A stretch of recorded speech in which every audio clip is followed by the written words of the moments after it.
Mensagem número 50, confiemos alegremente, baseada numa passagem da primeira epístola de Paulo aos Tessalonicenses, capítulo 5, versículo 16, onde Paulo diz: regozijai-vos sempre. E Emmanuel comenta: lembra-te das mercês que o Senhor te concede pelos braços do tempo, e espalha gratidão e alegria onde estiveres. Repara as forças da natureza a emergirem serenas de todos os cataclismos. Corre a fonte cantando pelo crivo do charco. Sussurra à brisa melodias de confiança após a ventania destruidora. A árvore multiplica flores e frutos, além da poda. Multidões de estrelas rutilam sobre as trevas da noite.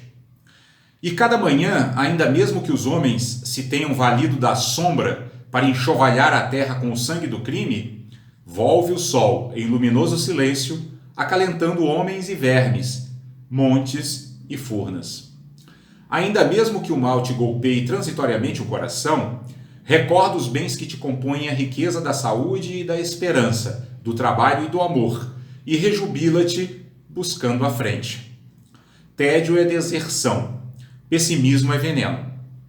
Encara os obstáculos de ânimo firme e estampa o otimismo em tua alma para que não fujas aos teus próprios compromissos perante a vida. Serenidade em nós é segurança nos outros. O sorriso de paz é arco-íris no céu do teu semblante.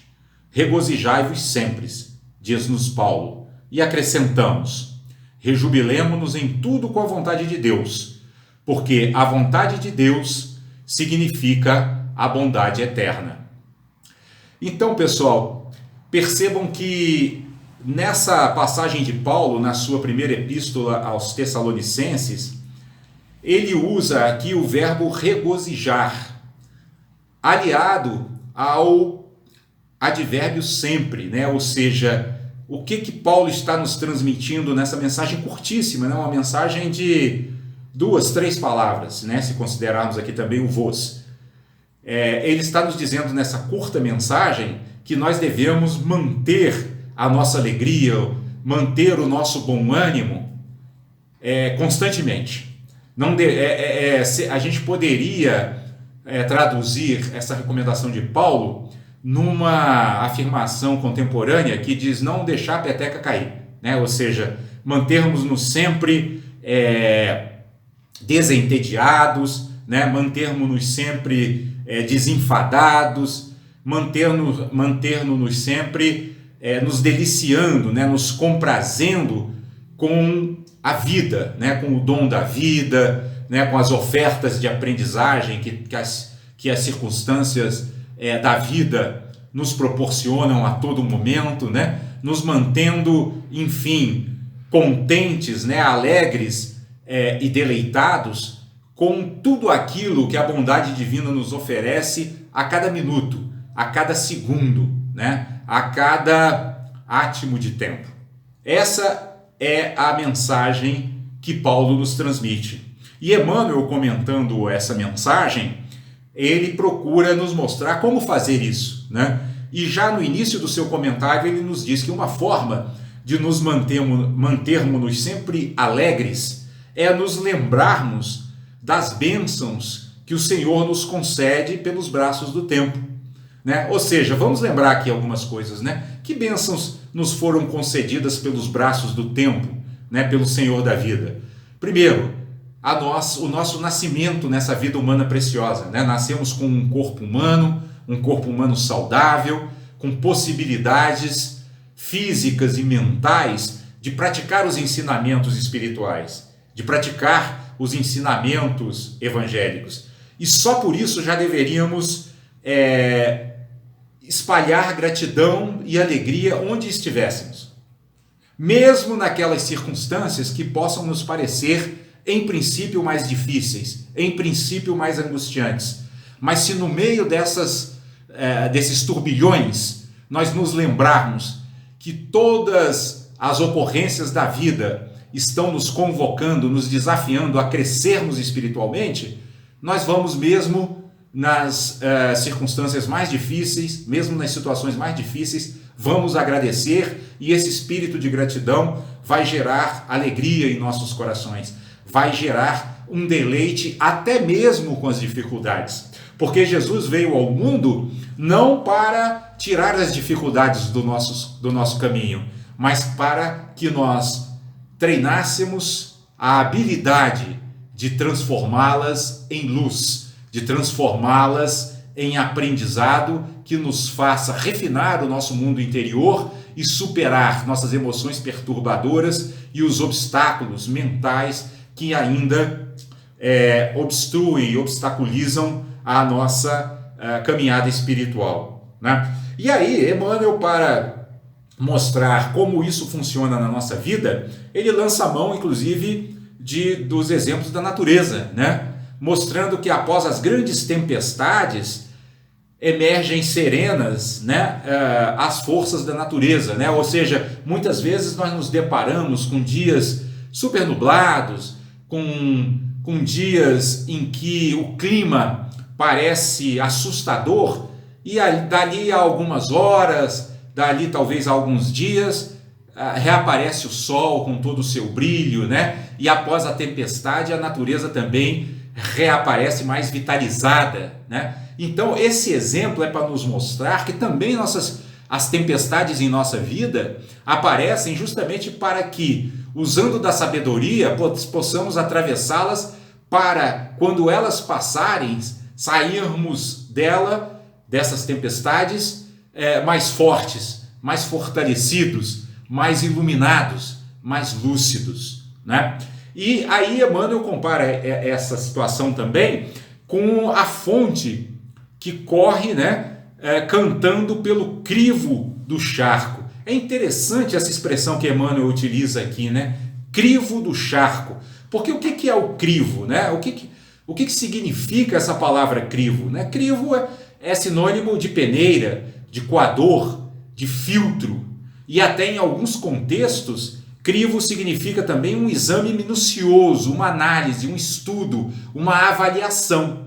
Então veja que a própria natureza, né, a fonte, como diz ele, né, a água nasce ali na fonte, corre pelo terreno e não se furta a atravessar o charco, que é um atoleiro, um brejo, um lamaçal, um lodaçal, um pântano, né? Mas aquela água límpida, ela não se intimida, ela passa por esse crivo do charco, ela atravessa essa peneira, esse filtro e sai mais fortalecida, mais enriquecida depois que atravessa o escuro desse pântano, né, que muitas vezes a natureza ali apresenta, mas que nós devemos lembrar também que é justamente nesses lamaçais dos pântanos que nasce uma grande variedade de vida animal e vegetal, enriquecendo a fauna e a flora do planeta e purificando a sua atmosfera para que nós, seres humanos, vivamos no planeta de uma maneira mais vitalizada, de uma maneira mais energizada. Então, nós devemos aprender a agradecer também aos charcos, a agradecer também aos pântanos, né? Não devemos reclamar da lama que atravessa o nosso caminho, seja essa lama uma lama literal, seja essa lama uma lama metafórica, uma lama onde a gente tenha que passar por situações onde somos desafiados pelo comportamento muitas vezes negativo daqueles que nos cercam, mas durante esses episódios nós devemos sempre nos lembrar que como discípulos de Jesus, né, como aprendizes do Evangelho, devemos transformar todas as situações duras da vida em flores perfumadas de aprendizado espiritual. E Emmanuel segue na riqueza de exemplos retirados da natureza, mencionando também as estrelas que rutilam sobre as trevas da noite. O exemplo das estrelas é muito utilizado na literatura espiritual. Por quê? Porque as estrelas elas não desistem de brilhar mesmo em meio à noite mais escura. Emmanuel, inclusive, escolhe aqui o verbo rutilar, para reforçar essa ideia de emitir, de irradiar, de fulgurar mesmo do meio da noite mais escura. E Emmanuel coloca isso como um exemplo da natureza a ser seguido por nós, que no meio das circunstâncias mais trevosas da nossa vida, devemos fazer também resplandecer os ensinamentos espirituais que buscamos sempre assimilar aqui nas nossas reuniões evangélicas dos sábados à noite. Devemos transformar todo esse aprendizado em uma irradiação fulgurante, a emitir vibrações de paz, de harmonia e de crescimento para nós e para todos aqueles seres que nos cercam. E Emmanuel, ainda lançando mão, dessa riqueza de exemplos extraídos da natureza, ele vai falar também sobre o exemplo da nossa Mãe Terra, do planeta Terra, que mesmo enxovalhado pelos homens, ainda os acalenta, em meio às suas entranhas, dando-lhes vida, dando-lhes condições de se alimentarem, de respirarem e de se manterem vivos. E é interessante a gente parar um pouquinho aqui para pensar e refletir sobre o significado dessa palavra que Emmanuel escolheu para falar sobre a atitude negativa dos homens sobre a terra. Os homens enxovalham a terra, ou seja, emporcalham, maculam, mancham, sujam. E como é que nós, seres humanos, maculamos a terra? É não cuidando do meio ambiente, é emitindo vibrações negativas, é cultivando ou deixando que penetrem em nossa mente pensamentos pesados, pensamentos egocêntricos, pensamentos de medo, de raiva, de carência, de inveja, de orgulho, que poluem não só a atmosfera física do planeta, mas também e principalmente a sua atmosfera sutil. Mas o que faz a Terra conosco e com todos os seres que a habitam? Ela acalenta, ou seja, ela acalma, ela tranquiliza, ela sossega, ela acerena, ela aquieta, ela pacifica. A Terra é uma mãe, realmente. É muito apropriado esse substantivo feminino para designar a Terra, porque a Terra ela tem o comportamento exemplar de uma mãe que ama incondicionalmente seus filhos. E a Terra é assim, ela ama incondicionalmente todos os seres que a habitam, independentemente dos males que pratiquem e das negatividades que emitam. E aí, por causa disso, Emmanuel vai nos chamar então a atenção para nos dizer que tédio é deserção. Por quê? Porque em meio a tanta riqueza natural que nos cerca, em meio a tantas oportunidades de crescimento espiritual que Deus nos oferece, nos entediarmos, nos aborrecermos com a vida é uma deserção, ou seja, é abandonar os compromissos que assumimos antes de reencarnar. Porque ao reencarnarmos, ao planejarmos nossa reencarnação, fizemos compromissos com nossos mentores, com nossos anjos guardiães, com todas as entidades que nos apoiaram e nos apoiam, não apenas nesta vida, mas em inúmeras vidas que tivemos para trás. E nos entediarmos agora, justamente quando os horizontes se abrem para que possamos crescer e evoluir espiritualmente, isso é desertar. Isso é demonstrar um cansaço e uma melancolia que não se justificam diante do esplendor e da exuberância de oportunidades que nos são oferecidas pela vida. E é por isso que Emmanuel também vai ressaltar o fato de que devemos ficar muito vigilantes para não cultivarmos o pessimismo, porque pessimismo é veneno, e o pior de tudo é que é veneno para a alma. Ele envenena a alma e, por consequência, envenena o corpo, porque uma alma desequilibrada, um ser emocionalmente e mentalmente desequilibrado, adoece seu corpo, desequilibra seus hormônios e compromete o funcionamento de todos os seus órgãos.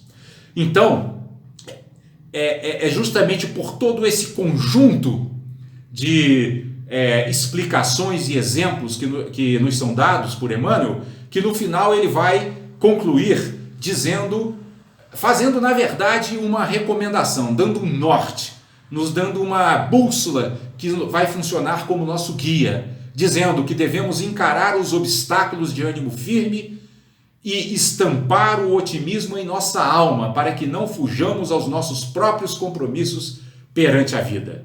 Né? Ou seja, resumindo, Emmanuel está dizendo: mantenham-se de ânimo firme, energia constante no caminho. Como diz Paulo lá na introdução, na sua primeira epístola aos Tessalonicenses, regozijai-vos sempre, ou seja, nos alegremos sempre, independentemente se as circunstâncias são agradáveis ou desagradáveis. O nosso dever como espíritas, o nosso dever como cristãos é manter um sorriso no rosto, né, para que esse sorriso seja um arco-íris no céu do nosso semblante, espargindo vibrações de paz, de harmonia e de amor. Né? Não nos esquecendo, como diz Emmanuel na última frase do seu comentário, que devemos, inclusive, nos rejubilar em tudo com a vontade de Deus, porque a vontade de Deus significa a bondade eterna. E como é que a gente reconhece a vontade de Deus? Identificando o que é necessário. A grande tarefa de um discípulo de Jesus é submeter seus desejos e aprender a satisfazer necessidades. Por quê? Porque os desejos são fruto de nossas ilusões. Os desejos são fruto de nossa cegueira espiritual. Né? Os desejos nos levam a achar e a procurar, né? A achar que a felicidade se encontra onde ela não está e a procurá-la onde ela não está. Portanto, os desejos, como filhos da ilusão, eles nos cegam e, ao nos cegarem, fazem-nos caminhar em direção ao abismo do sofrimento e das aflições. Por isso, então, é que Emmanuel conclui o seu comentário nos dizendo para nos rejubilarmos em tudo com a vontade de Deus, ou seja, para que nos mantenhamos alegres, né, relaxados, tranquilos, de mente aberta em todas as circunstâncias da vida, aceitando-as, acolhendo-as e trabalhando arduamente para transformá-las todas em uma luz que nos faça avançar cada vez mais rapidamente em direção ao nosso grande objetivo, que é a perfeição espiritual, a iluminação perfeita e insuperável.